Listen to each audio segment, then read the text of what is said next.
next up will be another member, now former member of Professor Curtis's lab, Dan Kovari. Dr. Dan Kovari, acting organization facilitates transition from spreading to closure during phagocytosis. Thanks, Dan. Yeah, so I'm going to talk to you today about some of my work in the Curtis lab studying phagocytosis. So just to give a brief introduction of what phagocytosis is to many participants here, phagocytosis is how cells eat large objects. So in particular, it's the hallmark behavior of your immune cells, which phagocytose pathogens when you have an infection. So what you're going to see here is a video of a macrophage. This is a mouse macrophage. It's an immortalized cell line that I've grown in a dish, and it's phagocytosing some simulated pathogens. These black particles have been coated with an antibody, which when they bind to the surface receptors on the cell, they induce this phagocytic response. So at the Curtis lab, we have a general interest in understanding the biomechanics of many cell systems, including phagocytosis. And today I'm going to talk about our work studying the mechanisms which allow the cells to envelop these particles and then internalize these particles. So phagocytosis is an actin-driven process. It's very similar to the processes which drive cell migration. So upon particle docking with the cell surface, actin polymerization factors are recruited to the periphery of the cell. This drives actin polymerization. This actin polymerization pushes the cell membrane out and around this target particle. This is a dictyum cilium cell that is a model phagocyte. So phagocytosis, there's a significant overlap across many species. This is not just limited to white blood cells, but also seen in amoebas. So I want to point out right now that although we're looking at a confocal slice, so these look like finger-like protrusions that are pushing one-dimensional features out and around this particle. This is a three-dimensional process, and really, this is more like a phagocytic cup, which is going up and around this target particle.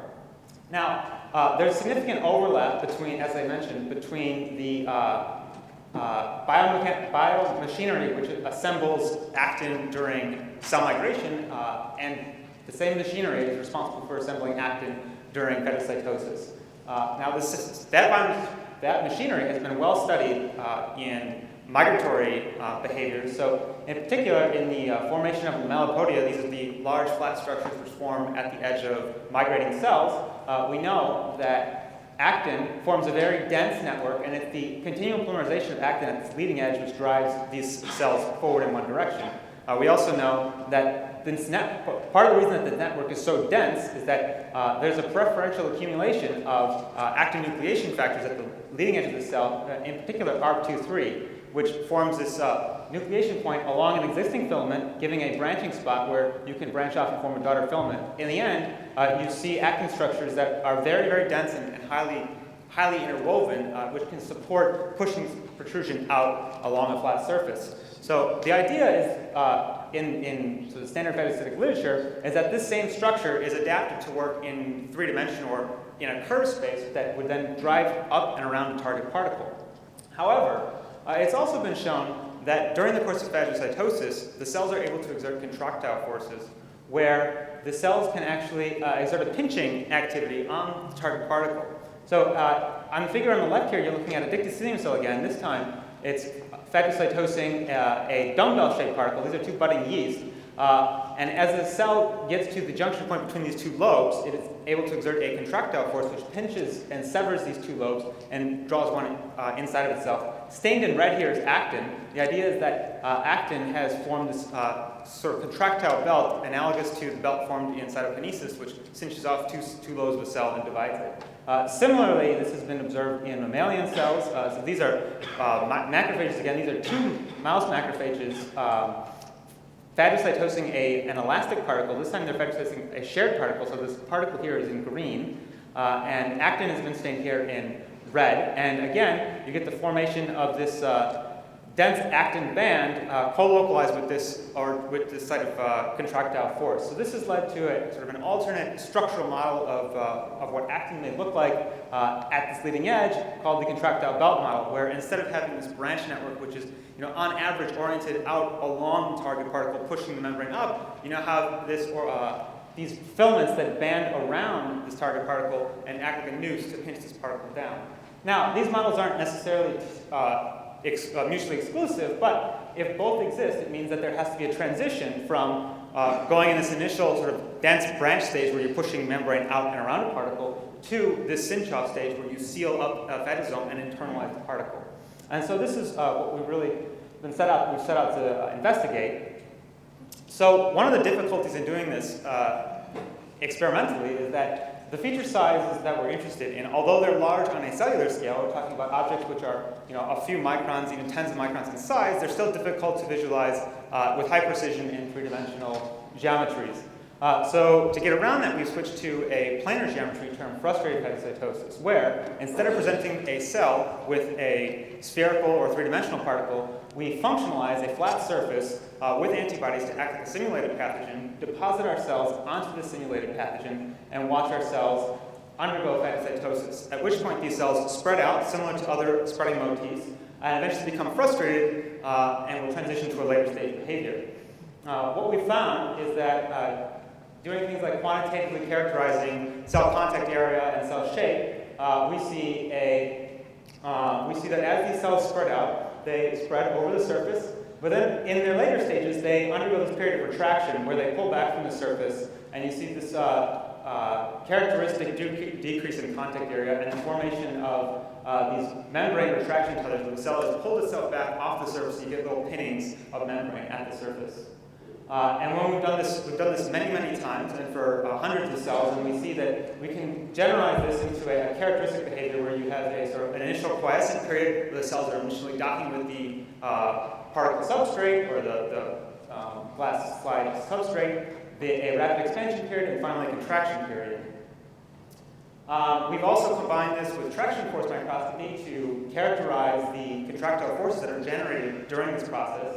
We see that during the initial spreading phase, very little forces are imposed on the underlying substrates. We'll let this play for just a second. We'll skip. But as the cell undergoes this contraction period, that's when it really starts to engage with the underlying substrate and exert forces onto that substrate, really pinch down and try to pull this. So, as I promised, we were interested in studying actin cytoskeleton, not just cell behavior. And to do that, we've used structural illumination microscopy, which gives us a 2x enhancement of our resolution over traditional fluorescence microscopy, including confocal microscopy.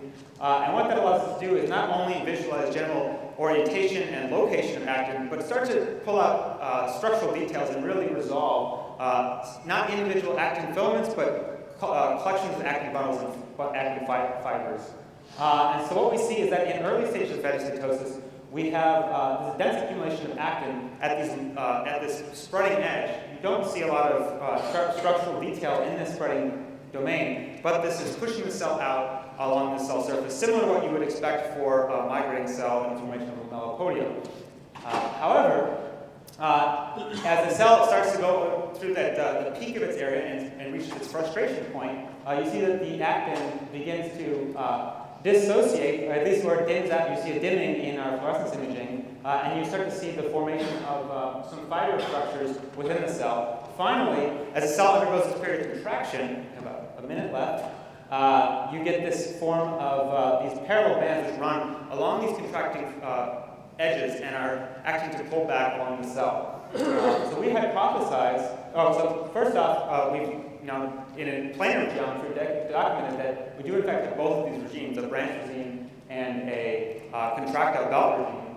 We've also hypothesized that a probable mechanism for this bundling structure formation is that as this actin is starting to dissociate, you have lingering fibers which are then engaged with by myosin motors. These myosin motors induce a rotational torque on these bundle fibers which are still extended into the cell body.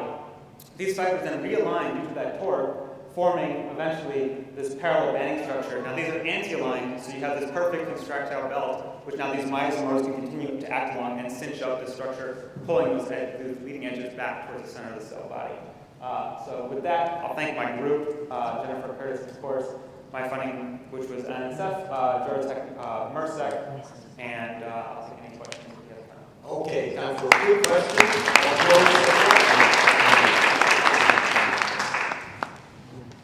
During the actin reorganization to see the gap, do you see any preferential direction of realignment of actin fibers?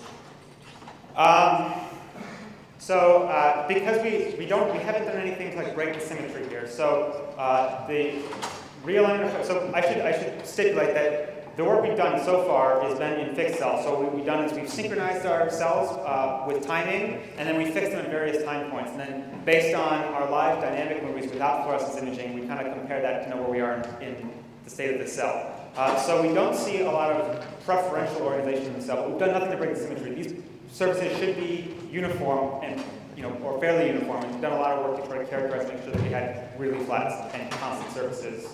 So yeah, that would be something that would be really interesting. Adding structure or shape to the underlying pattern, you might be able to break that symmetry. Terrific.